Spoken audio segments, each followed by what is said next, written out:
The whole time she was explaining it to me, I thought, that doesn't even make sense. And Everyone's she's just like, it's not working. yeah. And their solution to this was, let's give her another 10 loading doses I and know, see if it it felt does like anything. so many. It was awful. It was a terrible emergency. And now I'm down to the 9th, like pushing with Havik, and I don't want to do this. I changed my mind. Like, I don't want to do this again. You were making progress. You would have been just fine. But the doctor panicked. I know she did. Like, I was so anxious. Like, I gotta get moving. I have to be able to hold my baby. Like, this needs to wear off right now. Like, it was the most anxious feeling I think I've ever had. It was really difficult. And in a way, it's like a catalyst for how we choose to labor and birth now, because those moments are not forgotten. They're like very much stored in the body. I literally can recall that feeling so intensely that, like, it's not a question for me now. I can recall so vividly those experiences that I'm willing to take the alternative. Welcome to the Chaos Commitment. We're Jared and Courtney. Around here, commitment doesn't mean everything's perfect. It means we show up for each other, even in the chaos. Welcome back. This is the Chaos Commitment. Like all the greatest bands ever, we had a bit of a hiatus.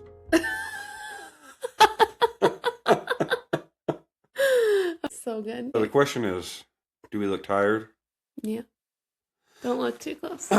Well, if we do, it's not because we had a baby. Because the baby's been sleeping through the night for months now. But last night we didn't get great sleep. Yeah. So it's funny because we went to bed a little bit later than normal. Mm-hmm. And as we were both finally like going into that deeper sleep mode, it's like this enormous gust of wind hit the side of our house right next to where our heads are sleeping and just jolted us both awake, which is weird. I've never had that experience. Mm-hmm. And, you know, as you're falling asleep, then you have like 30, 40 minutes to start that whole process over. Yeah. And it's so funny, as I started feeling like, okay, I'm ready to fall asleep again, I noticed it's very dark in the room, and I was like, oh, the power's out. At which point, we heard the beautiful chirp of a fire alarm in our room. And so we have two of them. There's one right outside our room and one in our room. The one outside of our room is right above my head. I can reach it. But the one that's inside our room is like 15 feet up. So I had to go get the ladder and we replaced the battery. And as soon as we finished that whole skit, we finally laid back down in bed and the power came back on, at which point all of the fire alarms do another little chirp to say we're back online. Not just that, like the Alexas all came back on and some reason needed to let us know. The fridge downstairs was beeping to let us know, like, hey, the power's been out. And it wasn't even out for more than like, I don't know, like 40 minutes. But you can like log in and it'll tell you like an estimated time of restoration. And I did that and it was like in the morning, 11 a.m. And I was like, oh, it's going to get cold tonight. Like, we're not going to have heat all night. Like, I was covering all the kids with blankets. Like you said, you were like hauling the like ladder up from the garage up the stairs in your underwear, just like getting ready to, like, the only fire alarm that's out of reach for you. The only one, yeah. Which is why it didn't have a battery in it. So what a fun night. Yeah. 4 hours of sleep. I wouldn't recommend it, but we're still here. Yeah. Recording for the first time in months. I know. It's been good though. Yeah, it's been good. Yeah. I mean, we've talked about this, but I feel like it's worth mentioning. Like, I felt like it was going to be maybe like a few week break. I knew we would need a break after we had a brand new baby. Like, that in itself was an adjustment, but I feel like it would be like a few weeks and then we would have all this time together to like record and work on the podcast. And it was more like a few months. And I have felt really bad about that. But at the same time, like we've talked about, it just didn't feel authentic to our own mission if we were like neglecting the relationships in front of us, helping our children navigate this new life and this new relationship. If we were like up every night, tired, trying to get things done on the podcast, it just didn't feel authentic. And I'm happy to be here with you now. I've missed this. It's fun. Well, yeah, because our whole message is here is, work on your relationships, strengthen what you have in your marriage with your children. Yeah. So I think it's really good that we took that time off because, if we would have just been like, here's our baby, let's just talk all about it, Yeah. we wouldn't have been doing that as well, right? Yeah. And I think, we've also just talked about like having the best intentions. And I don't want that to ever get muddied because we are, prioritizing something that's not important as our family. So we did good. Well, I think what it is we like to have just everything piled on at once. That's how we thrive. So when we started the podcast, it was podcast. I was doing my master's degree. The kids had like 4 sports. Yeah. The baby was about to come, and then the baby came, and that was busy. But it was kind of, you had the baby, and I had the 4 other kids. Yeah. And I like to think all of our kids got some really good quality time. They did. And I was still doing my master's degree, but we weren't like overexerting ourselves. Yeah. But we enjoyed that time. Yeah. And now that I've gone back to work after like 18 weeks, now we're like, we got more sports coming. I'm back into my master's degree. Yeah. And yeah, seems like there's a lot of stuff, but I think both of us have really been wanting to get back to this. Mm-hmm. And let's get back into where we were from where we picked off. Okay. Where we left off. Yeah. Let's pick up where we left off. Yeah. That's what you meant to say. It's been a while. Yeah. All right. Question. How was the number of children you wanted affected by the family dynamic you had growing up? So I put growing up in a family of 2 kids made me wish there were more and made me want more kids of my own one day.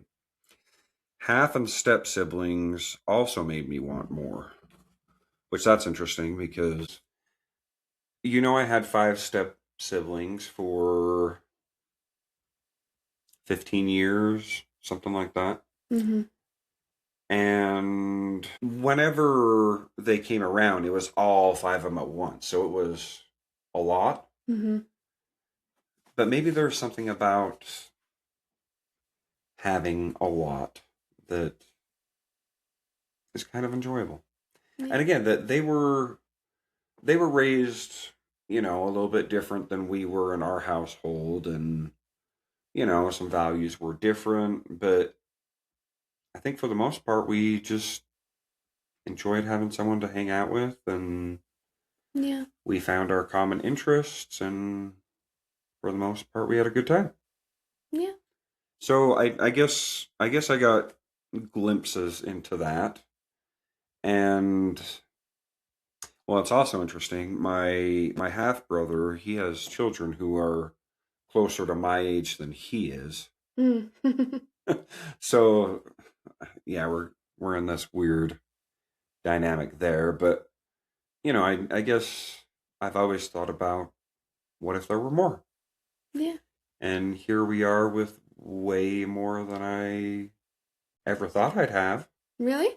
Yeah. I guess I always thought maybe like 4 at the most. Mm-hmm. No, I never thought 5. Yeah. But I love the 5 we have. Yeah. It's wild, but it's fun. Yeah, it is. What'd you write? I put, my brother and I were very close in age, and I always felt like I had a built-in playmate. Later, I would become a big sister to another brother, and finally a sister. These relationships meant a lot to me growing up, and even now. When I envisioned my life with children, I always wanted them to have these same opportunities with siblings.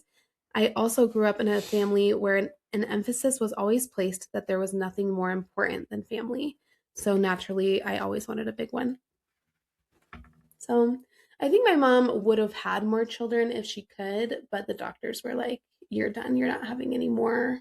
And so I don't know. I think my mom would have liked to even have more kids. My mom had all C-sections. You can only tolerate so much. You can only put your body through so much, you know? Hmm. So. I don't know. I've never had a C-section. Yeah. But Well, thank goodness for that. I've never been close to anybody who's had a C-section. Yeah. It's a lot. It's a big toll on your Maybe body. I was. I don't even know. No, you weren't. Oh. Yeah, so today we're talking about Havik's birth. Our cute Havik boy. He's full of emotion. Yeah, that's true. He's fun. He is fun. So Havik was our first child that we actually had on our own. Yeah. In the idea of we had our own house now. Mm-hmm. We had, I guess, just not as much influence where we settled in, you know, and it's, I say that only because we live with your grandparents for the first two. Mm-hmm. Your parents lived across the yard. Mm-hmm. Your uncle lived across the yard. Mm-hmm. And my mom lived like a mile down the road, right? Mm-hmm. So now we live in a different city. My brother lives a couple blocks away, but I mean, we're having our own house. We're a bit more isolated from just the daily interjections of people seeing our children, seeing how we're doing as parents. Yeah. And that's not to say that's a bad thing, but it's a different experience, right? Yeah, I was really, really sick with Havik. And my mom actually went and picked up my prescription because I was so sick. I couldn't even get up or take care of myself or take care of the other kids. I think Havik was the one I was probably the sickest with because I lost so much that first trimester. And well, hang on, we gotta back up because if you haven't listened to our other episode about Raiden, just to give like a little recap, Raiden had what was called a shoulder dystocia. We felt like we gained too much weight with Raiden. He really wasn't a big baby. He was 8 pounds 6 ounces, but that was kind of like the determining factor of him, like being such a complicated delivery. What was the determining factor? Because they like thought he was a big baby, like he was really broad. And so that after that birth, the doctor had advised us to only have C-sections. And we were like, no, like we'll do whatever we need to avoid that. And like, just tell me what to do and I will do what I need to avoid that. And we had her as our doctor going into Havik's birth. And so like her conditions were, we will like do everything we can to support you in this, but you need to keep your weight between 20 to 30 pounds. And if there are any signs of any kind of distress, I'm going to have to insist on a C-section. And I was like, okay, great, I will do that. And so the fact that I was so sick with Havik in that first trimester, it almost like set us out on a good, like I had a leg up, I guess, because I literally lost, I don't know, like close to 16 pounds in that first trimester when I was... That much? Mm-hmm. I mean, that's kind of a crazy amount, right? Yeah. I mean, some people like lose less. She had said, like, if you can not gain at all your first trimester and then keep it between a half a pound or around a half a pound your second trimester and around 1 pound your third trimester, that would be ideal. So, like, the fact that I lost, I was like, great, this is kind of a layup. Nothing in the first trimester? Is that, like, realistic?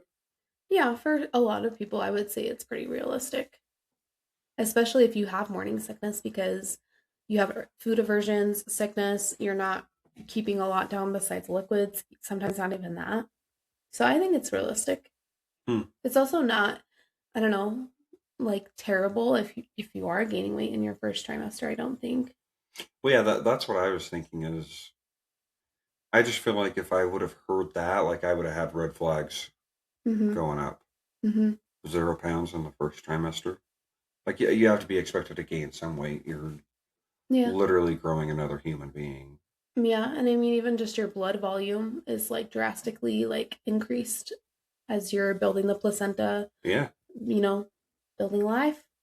So Hmm. it's definitely a toll, but I just I don't know. I lost a lot, which made it so I think I gained right at 30 pounds. Or maybe it was, I don't know. I have to look back. 25? It was like 25 to 30 pounds. It was like right at the threshold that she wanted me to be. Oh, and then she still insisted that we be induced again at 39 weeks, which was fine. So we had that experience with Stryker and it was great. We had that experience with Raiden and it was awful. And so we were kind of like, yeah, like we can do that again. That's fine. And I wish we wouldn't have again, but that's okay. So you said you were extremely sick and your mom had to go pick up medicine. Mm-hmm. And I'm just thinking, I was working from home, Yeah. but where was I? I don't know. I don't know. So I'm pretty sure I was fully remote at that Yeah. time. Mm-hmm. Yeah. I don't know. Maybe she just like I mean, offered. I was very diligent with my work from home status. Yeah. I don't know. Maybe she just offered to because she knew that I hadn't been feeling well.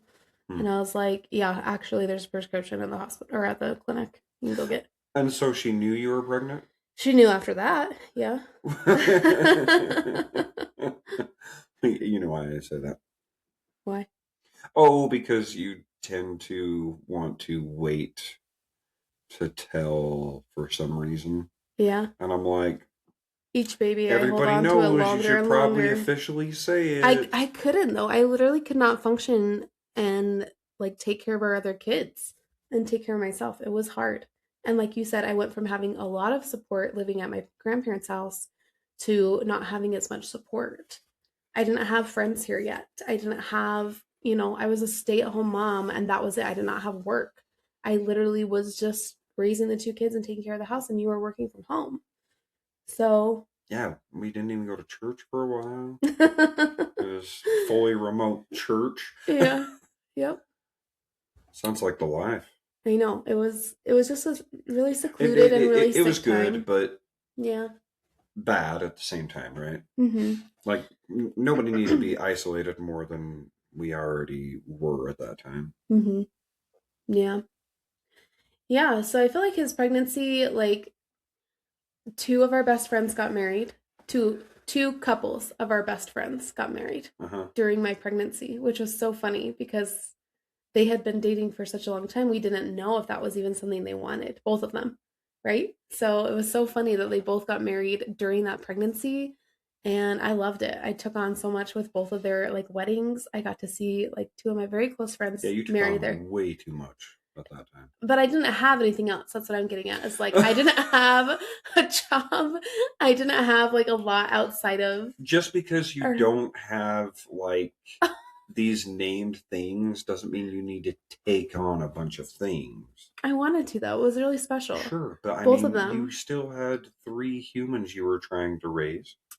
Yeah. I would say that's something also. Yeah. A So pretty important thing. yeah, it was. But I think that kept us really busy. Yeah, that kept us really busy during his pregnancy. It seems like his pregnancy went by really, really fast. And I don't know, I was thinking about this today, like trying to think about like all the different things that I remember. And they say like middle child syndrome, like the middle child like gets forgotten. Well, that's kind of why we had the question we had to start. Because, the idea of the middle child. Mm-hmm. Yeah, I was feeling like kind of sad. Like, I don't know if I really remember his pregnancy. I don't really remember how he told our families. I don't really remember like finding out I was pregnant with my third boy. Like I feel like I do, but it's like hard I don't know. It's hard to articulate, I guess. Like I remember you were trying to get me to play that dumb game It Takes Two. And I remember I was like, I gotta throw up. Like I don't want to do this right now. I just want to go throw up. Oh, you mean the one time you played for like 2 minutes? Yeah. Cool. Cool. And it was a disaster for all Yeah. 2 minutes. Yeah. Oh my gosh. So, anyways, I feel a little bit like sad that I don't like remember more. he already has some telltale signs of our middle child, but he's so loved and cared for, and he adds like so much value to our family. So Yeah. So our whole pregnancy, I feel like each appointment, we were very hyper focused on my weight, and we were always talking about the what ifs, like just trying to be proactive. It was obvious a fear of hers, which also created fear in me of both of us, like going into this experience. I really, really, really, really, really wanted to go into labor on my by myself. Like I wanted to so bad. I was doing all the different things to hopefully go into labor, but I just needed it to happen at 39 weeks. So I was like, man, if I could just go into labor at 39 weeks, that would be beautiful. And then I won't have to be induced, but I'll still have him at 39 weeks like the doctor wants me to. And so I remember driving to our induction, drinking labor prep tea in the car, being like, there's still a chance. There's still a chance when they check my cervix for the first time, my water's going to break. I'm going to go into labor and like, I won't even have to take one hit of Pitocin. Like I was still praying for labor to come on our drive to the hospital at our induction. I was so sad. So there's a couple things I want to talk about. Why did you want so badly to go into labor on your own? Mm-hmm. And then maybe after you address that, you can also address when you're already planning on getting the epidural, why do you want to go as long as possible without it? Mm. Yeah, I feel Would you like, feel open to talking about both those? yeah. Yeah, I feel like the first one, so why did I not want to be induced? Even, I mean, we still at this point had pretty limited childcare education. Mm. Not childcare, childbirth education. So, and going into this one, were we even aware that it's 5 times harder? No. Okay, okay. Mm-mm. So, Finish your anyways, thought though. Yeah. it's 5 times harder Yeah. to have a baby when you're being induced. It's 5 times as painful. Would you say? Yeah, like it's proven that Pitocin contractions are very much more painful than allowing your body to have the normal flow of oxytocin and on like natural oncoming contractions. That was definitely not portrayed to us ever by any medical professional. And so I was so quick to be induced by our with our third baby because we were still putting our entire fate hands in the doctor's hands and saying, we trust, yeah, I know. What did I just say? We were still trying to put all of our trust in a doctor's Yeah, hands. we trusted the doctors, right? Absolutely. Yeah. And so I had this experience with Stryker. I had this experience with Raiden that was awful. I had this experience with Havik, and I still felt like she was the person equipped to help me through that process. I didn't know what other alternatives there are. I did not know literally my own body's capabilities, my own body's physiological destiny, as you would call it, I guess. And so deep down inside, I feel like I knew like being induced sucks. I don't feel like this is right. I also don't know what the alternatives are. And they are telling me, my doctor that I put so much trust and esteem in, is telling me the safest way to get this baby here is by being induced at 39 and keeping my weight down because I had such a traumatic birth with Raiden for us and for her. And then to speak to your second question, it's so hard because in my mind, I knew I had always been told like you have such a low pain tolerance. And so I always knew like I was probably going to need the epidural, but I hated giving up the freedom of being able to move. And I hated having it placed. I felt like once I did submit to that, it was kind of like a game over mindset of like, okay, well, like my freedom is lost. I have no ability to help if I needed to help the nurses or the doctor. I have no ability to feel what's if things are happening, if baby's in distress, if baby's not moving as much, like all of that is gone. And so that connection of like being able to feel your baby and feel contractions, like it's gone. It for this pregnancy, the next time you feel your abdomen and the next time you feel your baby, it's going to be on the outside.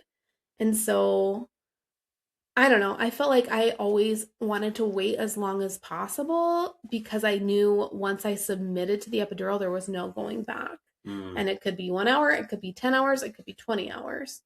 And I don't know.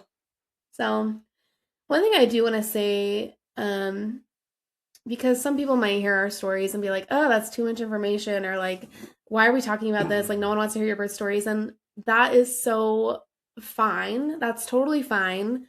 But also, it's important that we're able to share these stories because when we keep these stories to ourselves, when we hide them away and like keep them as if they're secret, then it leaves space for, well, medical error.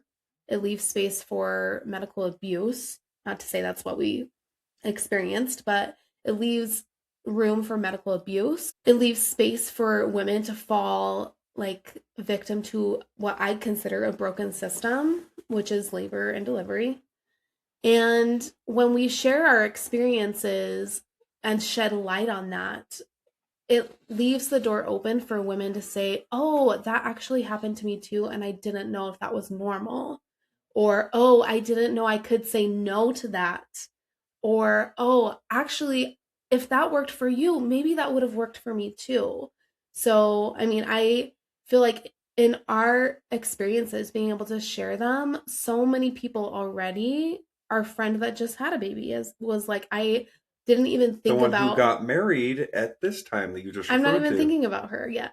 Oh, I'm thinking about my other friend who was like, I didn't even know pushing on my hands and knees was an option. And it was actually so much more comfortable for me.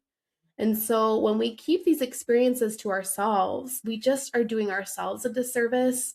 And it's a natural part of our existence. Your mom had to give birth to you. My mom had to give birth to me. And also, I feel like you played such a critical role in Kano's and Revan's birth. And I mean, the others and also. irrelevant and the others. I mean, the others also. But when you started taking such a leadership role or like an active role in our other births, it decreased that bubble of medical error and medical abuse and medical mistreatment. And so I feel like there's so many people that have also talked to you and said, we hardly ever get to see the dad like know these things, know how his wife's body works, know what to expect from the process, to be prepared, to know what her preferences are. And that needs to be talked about. That needs to be more, it needs to be more socially acceptable, I guess. Yeah. How do you feel like it changed your perspective going into Havik's birth after we just had these two births? One that was really great and one that was really difficult. So here's the thing. We had a lot of information based on what the doctor was willing to deliver to us. Right. Yes. Because we had things happen, and I asked a ton of questions. Like I was very thorough. I said, why did we go through this? What happened? Why did you put your hand here? Why did we put Courtney in this position? Yeah.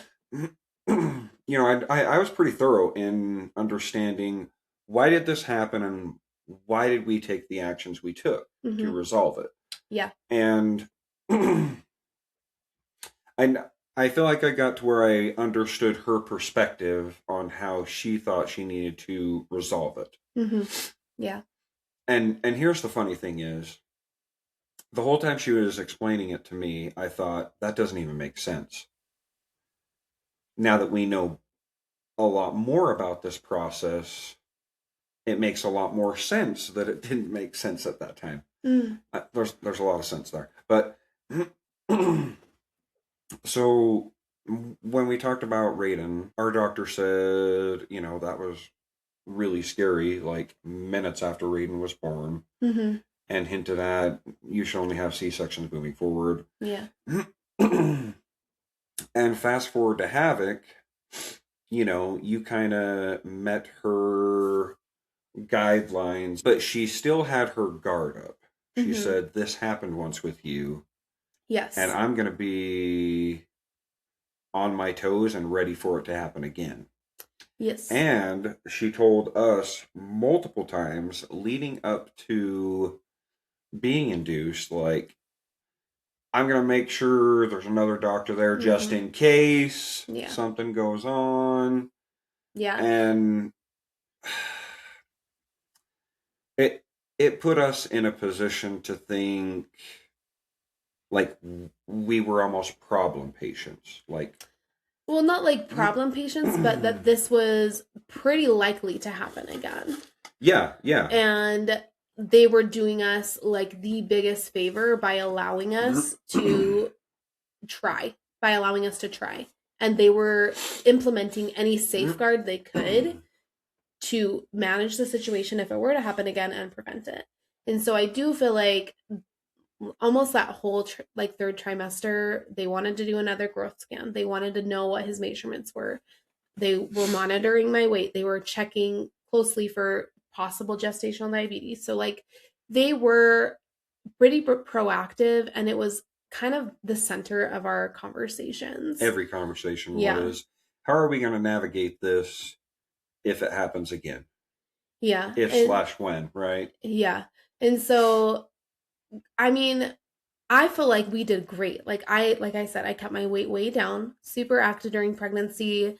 I was willing to be induced. We took our kids to my grandparents and we went in to have a baby.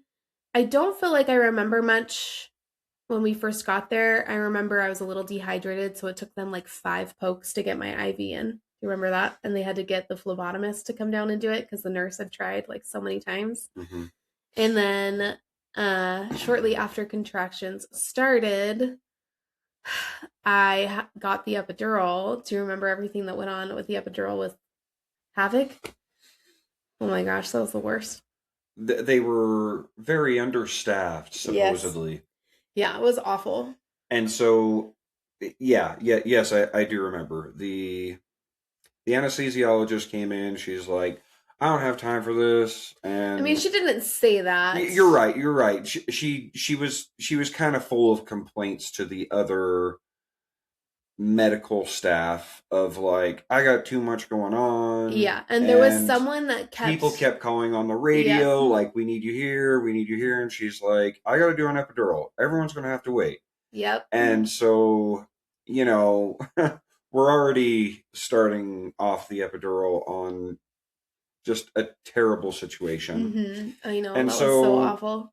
She's supposedly overworked, and you could tell she was trying to hurry and get this done. She didn't do a good job. No, it did not work at all. And luckily, we had the sweetest nurse. I don't remember much about her, but I do remember she stayed with me for, I don't know, the next couple hours trying to get me comfortable. And she kept calling the anesthesiologist to be like, it's not working. And they would be like, give her a loading dose. And she would ask me like, how's your pain now? How are you feeling? And I'd be like, I think it's working.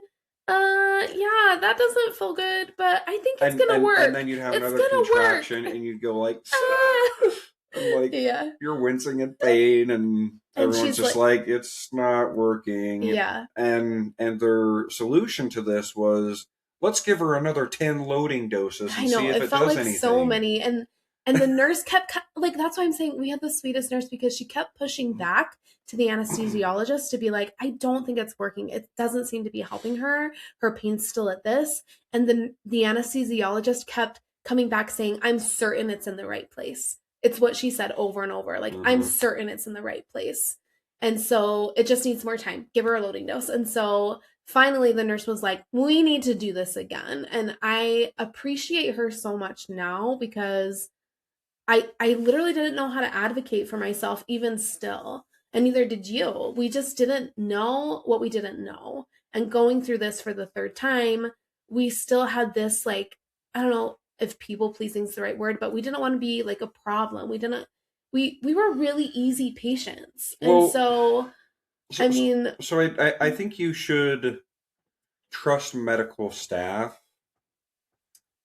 but you should also know what you're going into. Mm-hmm. To better recognize, like, this is kind of not going right. Is there an Yeah. alternative? Well, that's the thing is there, like because she was so like, oh, we need you here. Like there was somebody that kept coming in when she was trying to place it. And so I felt so like burdened, like I felt such a burden and was like, I don't want to bother her again. Like she's obviously overworked. She's not happy. She keeps insisting it's in the right place. Mhm. I'm going to try my best to not be a problem and to just I'm convince gonna myself that try it's my working, best to pretend even though it's I in the right really know place. it's not working. And like I said, like I'm so grateful for that nurse for advocating and finally just saying, nope, we're done. Like you need to come replace it.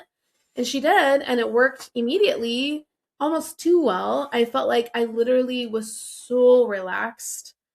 I don't know. Maybe she just put something straight in. I don't know. So those loading doses had to have went somewhere Yeah, because I felt there's a big question on that one. so relaxed after Mhm. that.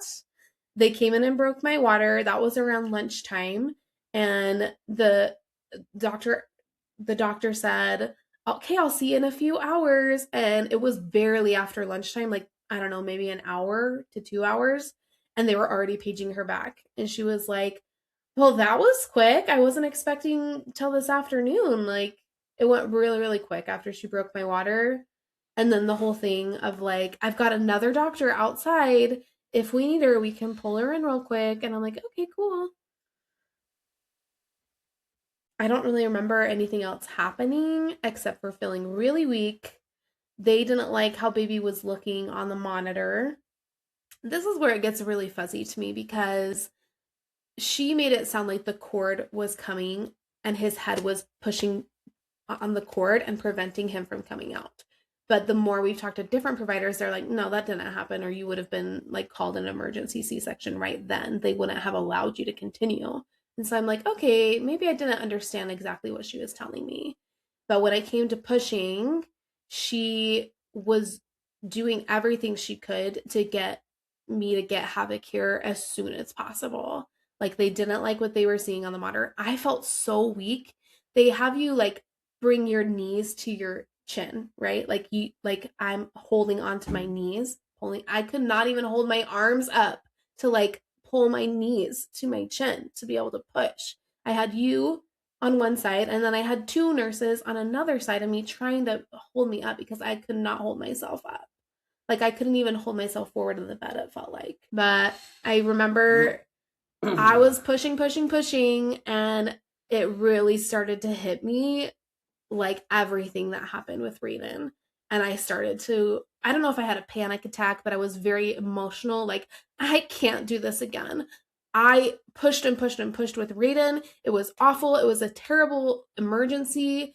And now I'm down to the ninth, like pushing with Havik, and I don't want to do this. I changed my mind. Like, I don't want to do this again. And I remember the nurse that I had not even met, I don't know where she came from, was like, hey, look at me, and like turned my head to her and was like, you can do this. And I was like, who the F are you? I've never met you. This is the first time I'm meeting you. You don't know my previous births or what I've gone through. You don't know me at all. You cannot see her and say to me that I can do this because I literally don't know if I can do this. And now I'm like forgiving and I can like see how much she was just trying to take control of the room and get me to find that inner power to like get Havik here. So I forgive her now. But in the moment I was like, I don't know who you are or where you came from. Like I needed to hear that from you. And I feel like you were still in that position of like letting the doctors do their job, letting everyone do their job, and you were there to handhold. And I love you. I love that you were there to hold my hand. Um, Pushing Havik. I mean, he had to have been right there. Hindsight, you had said I could see his head. Like you were making good progress. You were making progress. You would have been just fine. But the doctor panicked. I know she did. The doctor said, so you had a fear of this again, Mm-hmm. but a lot of that was projected onto you because Sure. the doctor completely panicked. And I mean, she went into it panicking. She literally was like, I need you to do whatever you need to do to get him here now. Like, Mhm. I remember her being like, push, you need to, like, there was no kindness about it. And this is the She thing, is the head wasn't even delivered.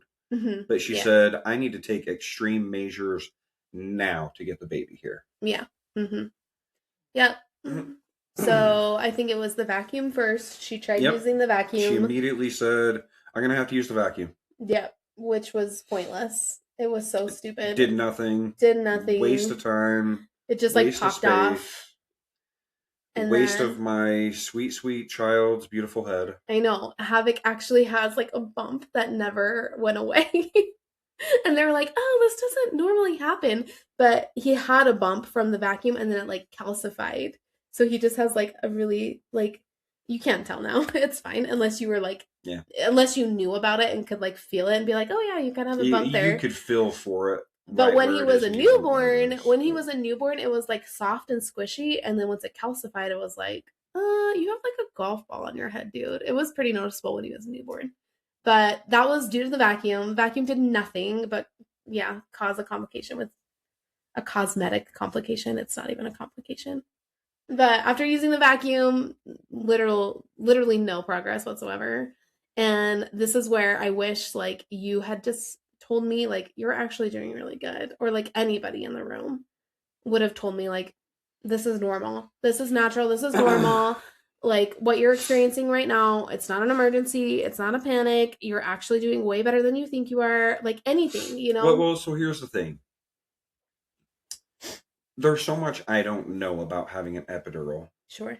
I never will. Yeah. I'll also never know what it's like to have a baby. Yeah. But, I mean, I've seen you do it. So, knowing what we know now, if we would have went back to the day we walked in to have Havik and have you induced with Havik, everything would have been completely different, right? Yeah, I mean, we all did the very best that we could. And I believe that of the doctor also. So after the vacuum didn't work, she was like, okay, Courtney, I have to make a cut. And she gave me a episiotomy right there. And in my mind, I'm thinking, this is the worst thing that could happen. Like, this is the absolute worst. Like, there's no coming back from this. I'm ruined for life. Like, it felt so detrimental to me in the moment, but it just felt so unnecessary, so out of my control.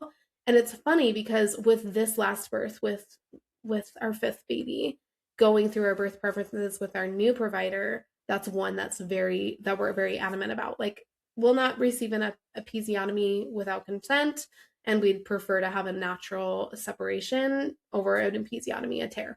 We'd rather tear than have an episiotomy. And so, like, going through that with her and reiterating that to our provider, she's like, oh, that should never happen. That should never happen. And I'm like, we're like, well, you're right, but...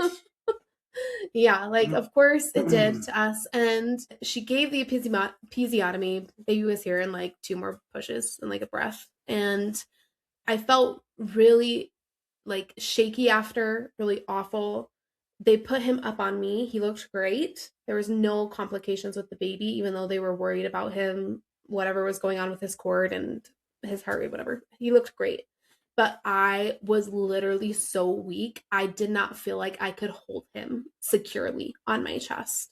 And so once the cord was like cut, I was like, I feel like you need to take him, because I literally don't feel like I have the strength in my arms to keep him safely on me right now.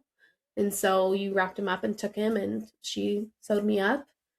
And yeah, I don't remember much more in like the hours after that. She kind of explained what she had to do.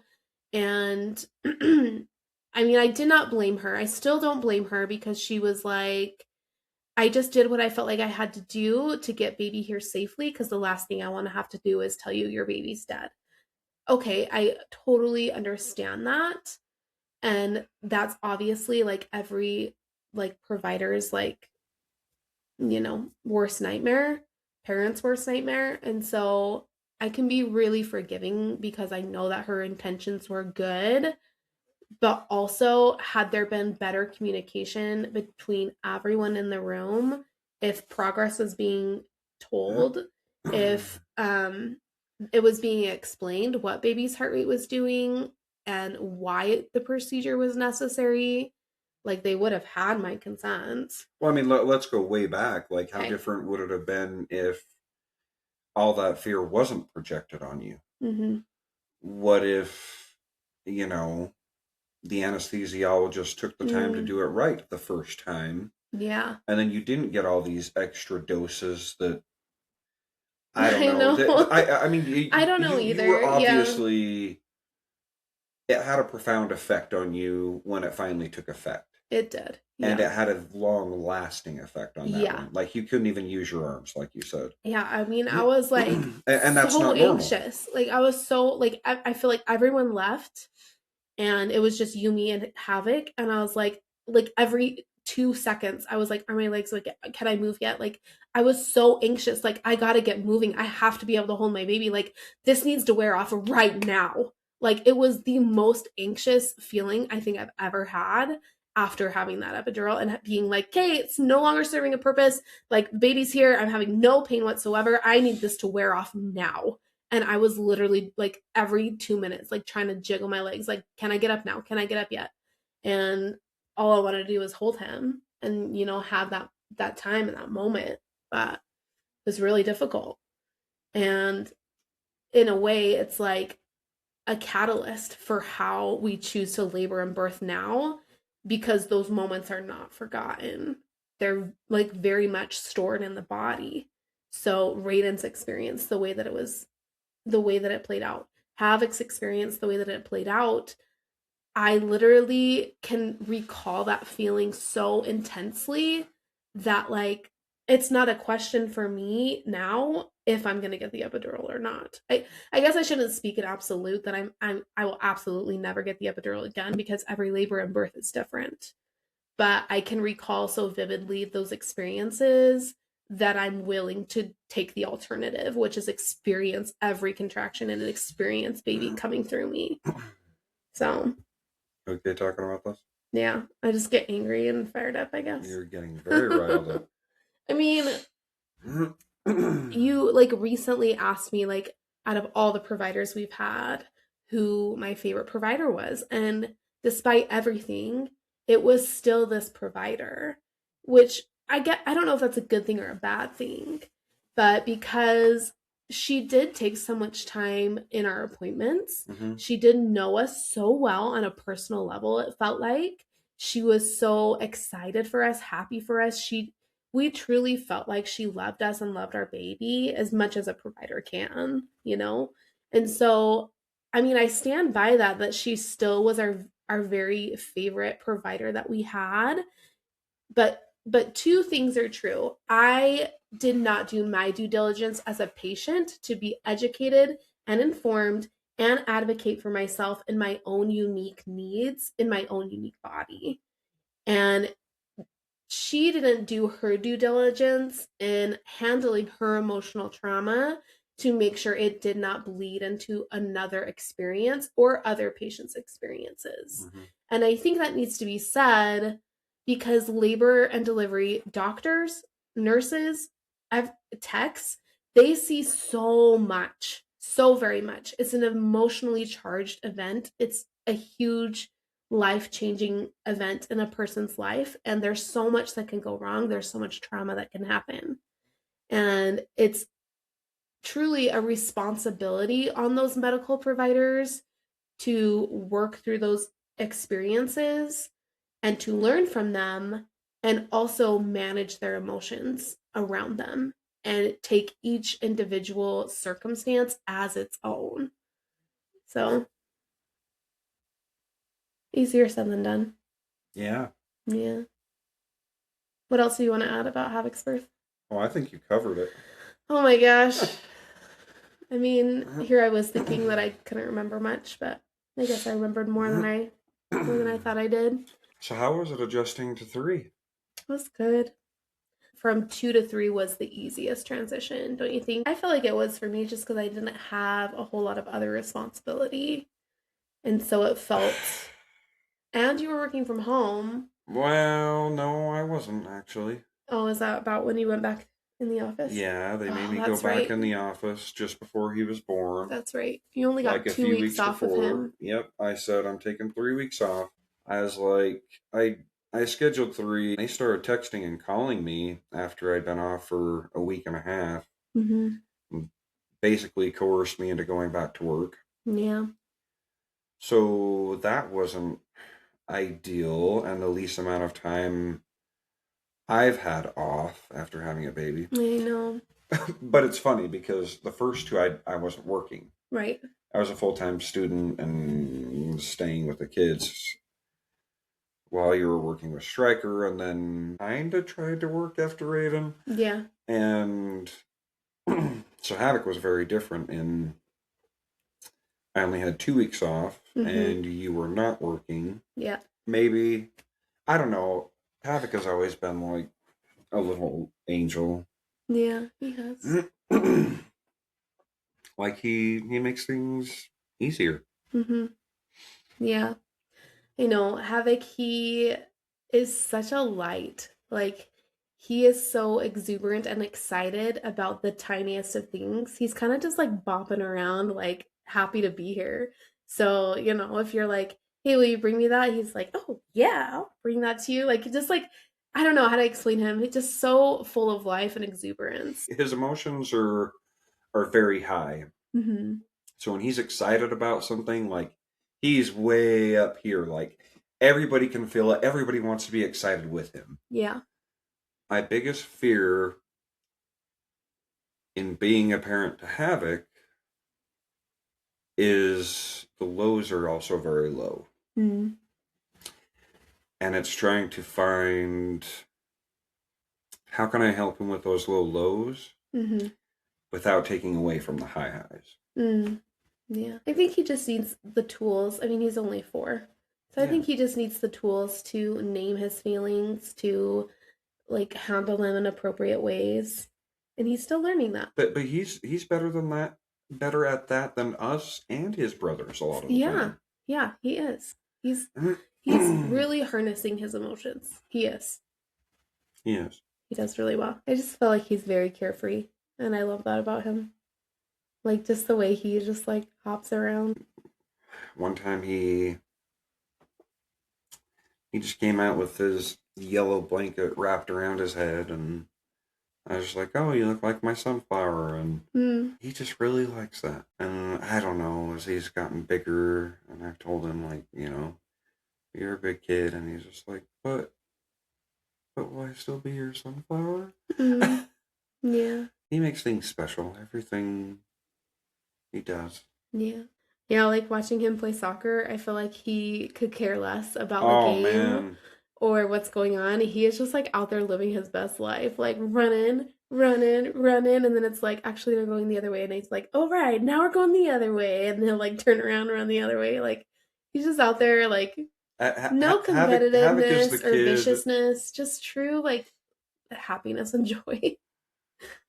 What were you gonna say? Oh, and if you know the kid who's like chasing butterflies or picking flowers or whatever, like that's Havik. But I know, we'll have to see. He'll like gain consciousness and be like, oh, they're running? Like do this funny little thing. I know, baseball is going to be fun. It'll be fun to watch him do that. But I just think he has an appreciation for life. So, he does. I love him. All right. Okay. It's been a while, but we do a reflection question still with each episode. And our next episode is going to be mom guilt and dad pressure. So the question we have to go along with that is, what helps you feel like you are enough as a parent and or spouse? Do we ever feel like we're enough? I guess that's why we're going to talk about it in the next episode. Tune in next time to find out. Very sweet. This has been the Chaos Commitment. Thanks for embracing the mess with us. If you laughed, learned, or felt a little less alone, share this with a friend who gets it. Until next time, keep choosing each other through the chaos.